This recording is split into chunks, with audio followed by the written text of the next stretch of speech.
Good morning po. Happy Monday po sa ating lahat. Nandito po tayo ngayon sa rooftop mga paps. At bibisitahin natin yung ating ginawa kahapon. At yung ating mga creepies. At yung ating mga fry. Dahil nilipat na po natin sila at mga paps. Nagsama-sama natin yung bagong panganak po. At yung iba po ay titingnan po natin kung ilang araw na po sila. Let's go mga paps. Samahan niyo ako. Lagyan na natin sila dyan. O, ayan yung kahapon, yung mga dilaw na yan. Ay, yung orange, yan. Ngayon, dyan natin sila ihalo. Yan. Yan.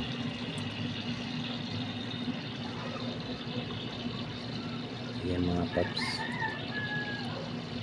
Mamaya mga paps, 30 minutes, pakawala natin yan dyan. Paps, so, sama-sama na sila. Yan. Yung ating golden blue-tail, tsaka yung ating mga molly. Yan. Yan. Okay na. Ang dami talaga ng golden blue-tail ko mga paps. Yan mga paps, yung ating creepies mga paps. Ayan sila. At yun dito mga paps, yung may babies na. Ayan pa po sila. Yun yung may babies. Ayan. Ito po, malapit na rin po ito dahil nagmimit na rin po sila. Kikita ko po. Ayan, yung ating golden blue-tail, yung nanganak kahapon, ay nung isang araw. Tapos ito yung mollies po natin, yung bumuga din po kahapon, yung hinuhuli nga po natin yung mga babies niya. Titingnan po natin kung mayroon pa. Kasi kahapon mayroon pa tayo nakitang isa at doon din po sa mayroon din po tayo nakita. Ang liliit po kasi kaya hindi po natin masyado makikita.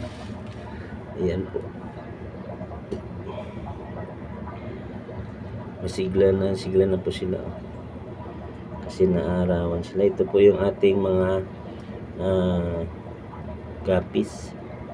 Ayan o, kain ng tubi. Mayroon na po pala tayong order na tubi. Kaya yan po, kain na sila. Ayan. Ito naman po yung ating goldfish.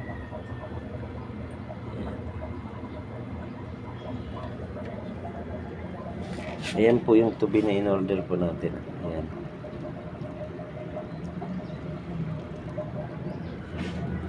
Halagang 100 po yan. Ayan mga paps, dito naman po tayo sa ating mga fry. Ito mga paps, yung unang buga po ng ating mollies. Ayan na po sila. Ano na po yan, mga 34 days na po. Ibig sabihin po, mahigit na isang buwan. Yan na po ang kanilang size. Malalaki na po sila. Nasa 1 inch na po yung kanilang haba.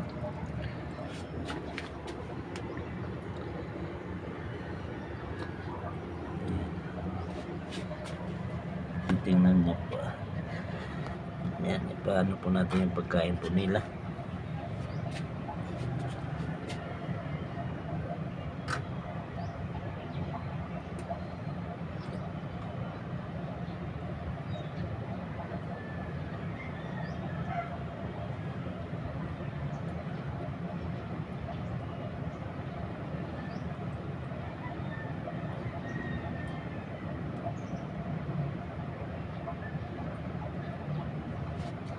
Yan mga paps, tingnan ng mga paps. Yan.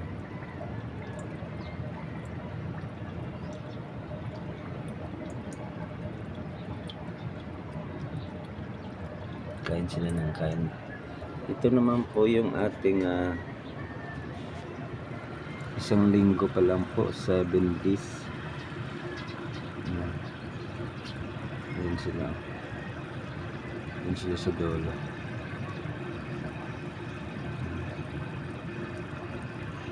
Tapos ito po yung mga anak po noong isang araw po natin, yung golden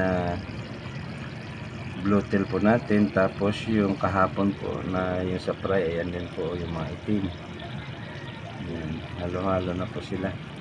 Hinalo na po natin sila kasi 1 dish lang naman po yung pagitan. Kaya pareho lang po sila liit. Ayan. So hinalo-halo lang po natin sila. paps. So yan po yung ating mga fry. Tapos yung ating po ginawa kahapon, yan po, inilipat na po natin yung galing po doon sa loob, inilabas na po natin sila lahat. So wala na po tayo sa loob mga paps, lilinisin na lang natin yung loob ng ating kwarto, yan mga paps. Wala na po dito, bakante na po yan. Tsaka yung dito sa may counter, wala na po, maglilinis na lang po tayo. Yung dito po sa gilid, wala rin po. Yan po, mga gamit ko po kahapon dahil nag-welding po tayo. Nagkalat na naman po. So yan pong ginawa po natin, yung patungan po ng crayfish po natin, nililipat po natin dito yung crayfish. Yan, binabara na po natin ng tubig para ready na po. Pag makabili po ako ng styrofoam, kung makabili po tayo mamaya, alagyan po natin yung sa ilalim dito po para hindi po mabasag yung salamin. Tulad po nito, yan. Yan po. Yan, styrofoam po yung sahig. Para po magpantay po siya, kung mayroon naman po hindi pantay, mapantay po yung patungan. Ayan. Ayan po yung ating mga ginagamit po na aerator. Ayan po. Ayan. So hindi pa po naayos yun, sa labat pa po yung ano natin. Tapos ito po yung ating BBS po. Paano po natin para ibibigay po natin sa ating mga BB spray. Ayan. Yan po ang ating ipapakain po dito sa ating mga bagong fry. Ayan po. Yan po ang ating papakain po sa kanila. Yan mga paps, samahan niyo ako, papakainin na natin. Ito po yung ating paglagyan mga paps ng ating BBS. Yun po yun. Kukunin na po natin para mabigyan na po natin ng pagkain yung ating mga fry. Diyan lang kayo mga paps. Lapit ko po sa inyo kung makita po.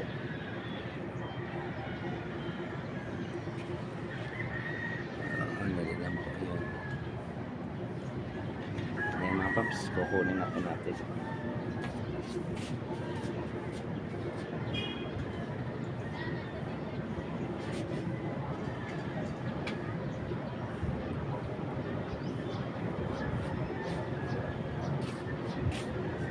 Ayan mga paps, pinapatining po muna natin para yung shell po aakyat po sa taas, yung mga BBS po sa baba lang po. Yung BBS po natin, nakikita nyo po yung orange, yan po yung mga live na live na mga shrimp. Kaya yan tinatawag po siyang BBS shrimp po yan. Yan po, yan.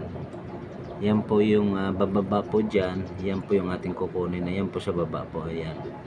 Yan po yung ating kukunin. Tapos yung shell niya po, yan po sa taas, hindi lang po natin nakikita. Yan mga paps, yan po yung ating kukunin, ilalagay po dito sa ating container po para po bibigay po natin dun sa ating mga BB fry. Yan mga paps, kukunin na natin.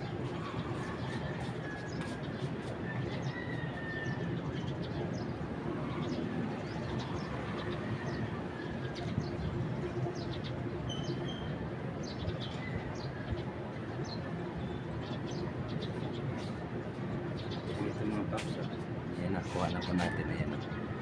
Ngayon, sipsipin po natin yung ating sanction po. Ayan. Yan po yung ibibigay po natin. Ayan.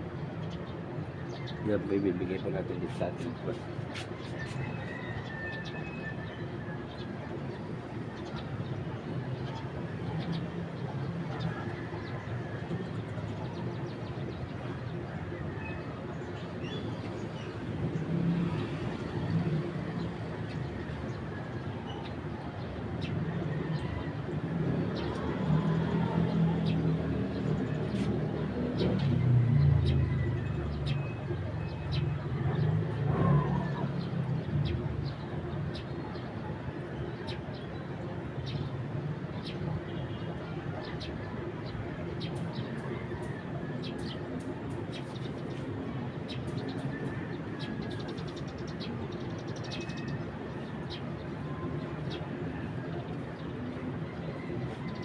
Yan mga paps, napakain na po natin sila. Yan, napakain na po natin. Ibabalik na po natin ito yung sobra mga paps. Tapos handa rin pa rin po natin yung aerator po para tuloy-tuloy po. Hindi po mamamatay yung mga bibihis.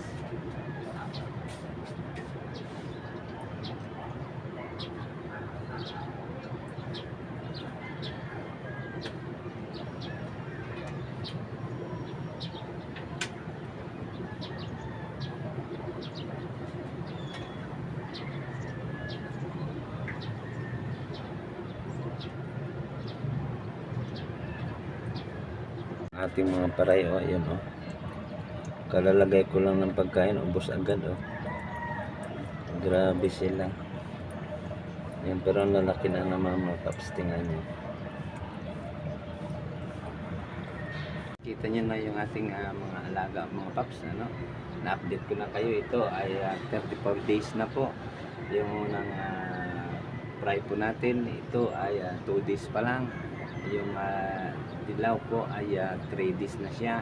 Ito yun ay 1 week na po ito. Yung 8 days na po ito. So tinitingnan po natin yung mga alaga po natin para masubaybayan po natin ang kanilang paglaki po. Yan mga paps, Monday ngayon, wala po akong biyahe dahil kudig po tayo. Kaya pahinga po, bukas naman po tayo ng biyahe. Kaya hindi ko po yung ma-update sa ating mga kalsada po, yung traffic.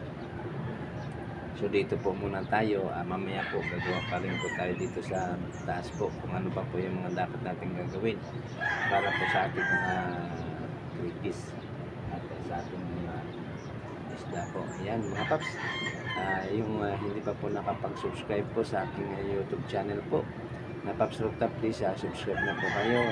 Pindutin nyo lang po yung notification bell at like and share na rin po kayo para lagi po updated sa ating mga videos. Ayan mga Paps, happy Monday po sa inyo lahat. Ingat po tayo, mga nagpabiyahe po, ingat po tayo. Stay humble and God bless. Bye bye po. Thank you po.